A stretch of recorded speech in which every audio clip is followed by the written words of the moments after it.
Buenas a todos, aquí de Bailet comentando y estoy un poco cabreado. ¿Por qué estás cabreado de Bailet? Ahora lo sabréis. Como sabéis, he colgado hoy un episodio de Minecraft y aquí podéis ver de Story. Grabé uno que es este o este, creo. Y escuchad.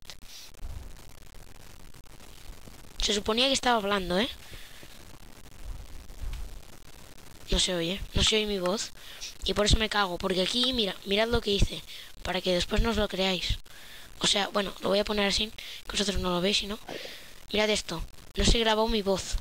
Me cago en... y como podéis ver aquí hice los energy upgrades para... Hice bastantes cosas, la verdad. Enrichment... Hice... A ver... Cárgate, Paco. ¿Ves? A ver. Bueno, después se ve. A ver. Vale. Creo que está por el final. Os lo enseño.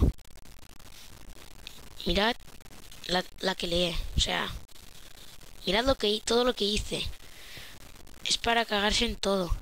Bueno, espérate. Un poco más para atrás. Esto es la battery box. Lo estaba colocando bien. Vale. Mirad esto. Vale.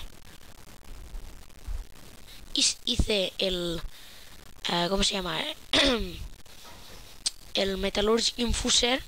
Además, hice el Metallurgic Infuser y otro que era el coño, aquí me dio esto, lo devolví y dejé los que tenía. Vale. Y aquí me puse a hacer los lingotes y me jodió mucho porque hice el Metallurgic Infuser y la Enrichment Chamber y esto no se grabó la voz y solo era este vídeo para informaros de eso, que me cago en la puta, ¿vale? Sin que nos vemos hasta la próxima. Un saludo y adiós.